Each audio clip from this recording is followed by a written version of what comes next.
حضرت حسن بصری رحمۃ اللہ تعالی علیہ اپنی توبہ کا واقعہ بیان فرماتے ہیں۔ وہ فرماتے ہیں کہ میں امیر کبیر شخص تھا، بہت امیر تھا، اور بصرہ کی گلیوں میں غریبوں کی خدمت کیا کرتا تھا۔ اچانک میں نے ایک حسین عورت کو دیکھ لیا اور میں اسے دیکھتا ہی رہ گیا۔ اس عورت نے مجھے کہا اما تشتہی، تجھے شرم نہیں آتی؟ میں نے کہا ممن، کس سے شرماؤں؟ اس نے کہا وہ جو آنکھوں کی خیانت کو دیکھتا ہے اور دلوں کے پوشیدہ رازوں کو جانتا ہے، تجھے شرم نہیں آتی؟ تجھے حیا نہیں آتی؟ کہا اس کا جملہ تو بہت بڑا تھا۔ حسن بصری اپنی توبہ کا واقعہ بیان فرما رہے ہیں۔ فرمایا اس کا جملہ تو بہت بڑا تھا، لیکن وہ اتنی حسین تھی، ایسی خوبصورت تھی، میں پھر بھی مسلسل اسے دیکھتا رہا اور دیکھتا ہی رہ گیا۔ اور پھر آخر اس نے کہا کیوں بار بار مجھے دیکھتا ہے؟ میں نے اس عورت کو کہا کہ تیری آنکھیں اتنی خوبصورت ہیں کہ تیری جھیل جیسی آنکھوں میں ڈوبنے کا جی چاہتا ہے۔ اس عورت نے کہا اچھا تو ایسی بات کرتا ہے، تو یہاں انتظار کر۔ وہ عورت اپنے گھر میں چلی جاتی ہے۔ تھوڑی دیر کے بعد کہا میں انتظار کر رہا تھا۔ تھوڑی دیر کے بعد اس کی خادمہ آتی ہے، اس کے ہاتھ میں ایک تشت ہے اور اس تشت کے اندر اس پر ایک کپڑا ہے۔ کہا میں نے کپڑا اٹھایا تو اس میں اس کی 2 آنکھیں تھیں۔ اس نے اپنی 2 آنکھیں نکال کے اپنی خادمہ کو دے دی کہ اس کی وجہ سے اس کا دل دین سے دور ہوا ہے، مجھے یہ آنکھیں نہیں چاہیے۔ کہا اس پر ایک کاغذ تھا، کاغذ پر لکھا ہوا تھا مجھے ایسی آنکھوں کی ضرورت ہی نہیں جس سے ایک مرد فتنے میں مبتلا ہو جائے۔ میری بہنیں جو اس گفتگو کو سن رہی ہیں، ان کی بارگاہ میں بھی عرض ہے، وہ بہنیں جو گھنٹوں آئینے کے سامنے کھڑی رہتی ہیں فقط اس نیت سے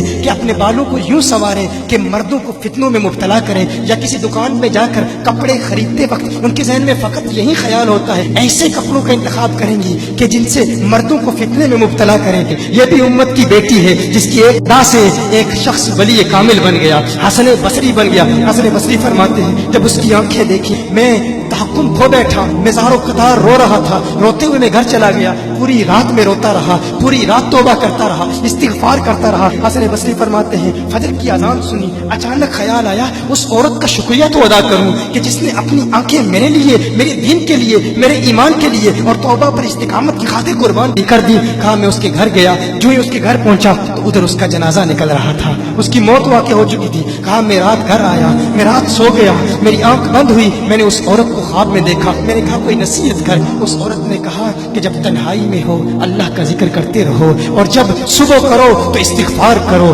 شام کے وقت استغفار پڑھو۔ کہا میں نے اس وقت توبہ کر لی، ایک عورت میری توبہ کا سبب بنی، ایک عورت کی وجہ سے مجھے توبہ پر استقامت ملی۔ یہی حسن بصری پھر وہ واقعہ بھی آتا ہے، وہ دور بھی آتا ہے، ان کا ڈر کتنا ہے، ان کا تقویٰ کتنا ہے، پرہیزگاری کتنی ہے۔ یہی حسن بصری ایک دن ایک شخص نے حسن بصری رضی اللہ تعالی عنہ سے کہا ہے حسن بصری کیا آپ جانتے ہیں کہ جہنم سے جو شخص سب سے آخر میں جہنم سے نکالا جائے گا اور پھر یا حنانو یا منانو پڑھتا ہوا جہنم سے باہر نکلے گا؟ حسن بصری فرماتے ہیں کاش میں وہ شخص ہوتا، کاش میں وہ شخص ہوتا۔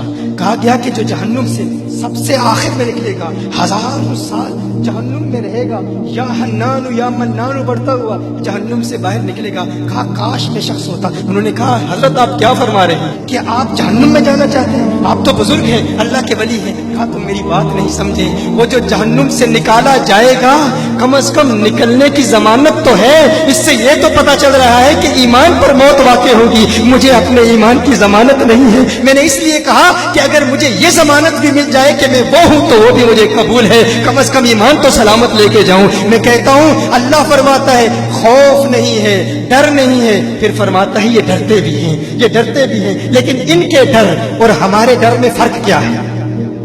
ان کے ڈر اور ہمارے ڈر میں فرق کیا ہے؟ وہ ایک سے ڈرتے ہیں، کسی دوسرے سے نہیں ڈرتے۔